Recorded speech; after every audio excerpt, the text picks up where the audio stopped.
시작하기에 앞서 구독과 좋아요 안 하셨다면 구독과 좋아요 꼭 한 번씩 부탁드립니다. 구독과 좋아요는 크리에이터에게 큰 힘이 됩니다. 발렌시아 유소년 팀에 도착한 꼬마 강인이가 친구들에게 태권도 시범을 보입니다. 특전사 출신의 태권도 관장. 아버지에게 강인이가 태어나자마자 배운 두 가지는 바로 마라도나의 축구 비디오와 태권도였습니다. 스페인어를 할 줄 모르던 강인이는 또래의 친구들과 태권도라는 매개체를 통해 교류할 수 있었습니다. 축구가 너무 좋았고 좋아하는 축구를 더 좋은 환경에서 하고 싶었기에 긴 고민 끝에 가족 모두가 스페인으로 둥지를 옮겼습니다. 아버지는 타지에서 태권도장을 운영하며 강인이를 뒷바라지했습니다. 강인이는 내성적인 성격에 말도 잘 안 통하고 무척이나 힘들었지만 태권도를 통해 친구들과 친해지고 싶었고 자신을 보호하기도 하고 때론 태권소년으로 친구들에게 인기를 얻기도 했습니다. 그래도 어딜 가나 친구들을 괴롭히는 나쁜 친구들이 있습니다. 멀리 동양에서 왔다며 강인이를 무시하고 놀리는 친구들이 있었는데요. 이를 제지하는 친구가 나타나죠. 멋지게 뒤통수를 때리며 친구를 괴롭히지 말라고 이야기합니다. 그 멋진 꼬마가 바르셀로나의 페란 토레스입니다. 박지성, 기성용, 손흥민 등 우리나라 최고의 선수들이 하나 같이 입을 모아 이야기합니다. 타국에서의 인종차별로 힘든 시기를 겪었었다고. 어린 시절 외국 생활은 한 기성용이나 손흥민 등은 더욱 힘든 시기가 많았다고 합니다. 유럽에서의 인종차별 문제는 끊이질 않고 있습니다. 우리나라 대형 축구 채널 슈퍼러브에서도 이에 대해 다루고 열심히 싸우기도 했지만 쉽지 않은 문제입니다. 프리미어리그에서는 매년 인종차별을 캠페인을 진행하고 있으나 이마저도 효과가 미비합니다. 그래도 강인이는 아주 어린 시절부터 스페인에서 생활하다 보니 언어 문제가 금방 해결이 되었고 무엇보다도 스페인 최고 유망 중인 페란 토레스가 곁에 있어 든든한 지원군이 되어 주었습니다. 강인이와 페란 토레스는 발렌시아 유스의 자랑으로 촉망받는 유망주들이었습니다. 유소년 아카데미에 입단하는 것조차 어려운 일이고 스페인의 발렌시아는 꽤 명망 높은 클럽 중 하나였습니다. 그곳에서 그 둘은 재능이 있었지만 서로 의심하며 힘든 경쟁을 하나씩 헤쳐나가는 둘도 없는 절친 사이가 됩니다. 둘은 결국 모두 1군까지 살아남는 기적을 써냈습니다. 수많은 아이들이 1군 데뷔를 못하고 다른 직업을 찾게 되며 발렌시아 같은 대형 클럽은 그 비율이 훨씬 높습니다. 결국 둘은 살아남았고 1군 데뷔의 역사적인 순간을 서로의 SNS에 올려 기념합니다. 어쩌면 그 둘은 가족보다도 많은 시간을 함께 보내며 동거동락하였고 힘든 경쟁 체제에서의 위기, 승리 모두를 맛보며 함께 자라고 성장해왔습니다. 1군 데뷔 이후 강인이는 좀처럼 기회를 부여받지 못하며 힘든 시기를 보내었고 페란 토레스는 스페인 국적이기 때문에 더욱 스포트라이트도 많이 받았고 결국 패배에 의해 맨시티로 이적하게 됩니다.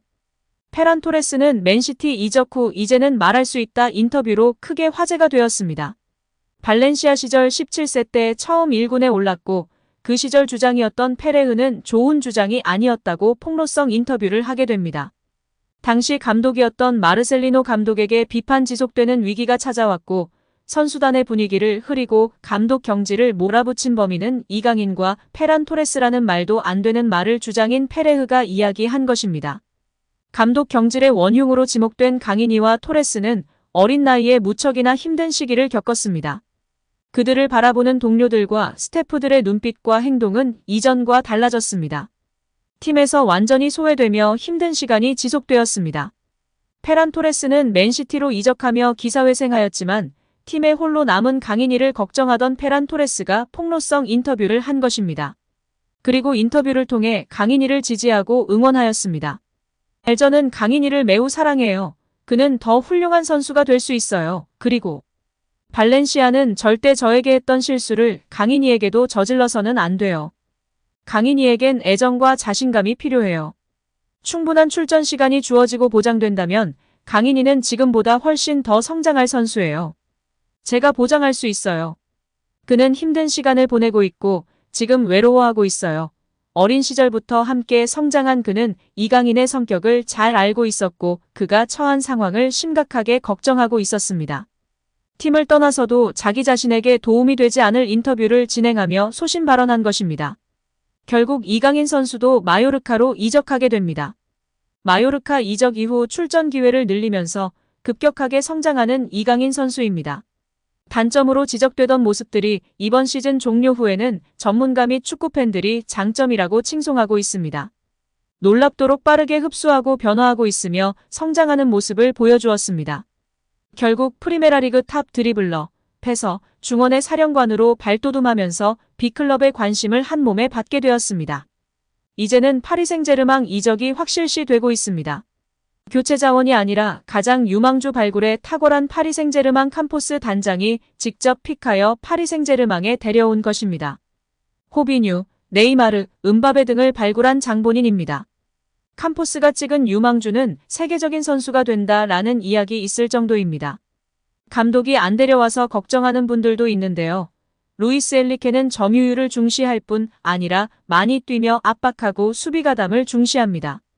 현재 이강인의 플레이가 점유율을 가져올 수 있는 볼 간수, 드리블이 장점뿐 아니라 누구보다도 열심히 뛰고 압박하고 수비 가담을 잘한다는 칭찬이 자자한 플레이어가 되었습니다.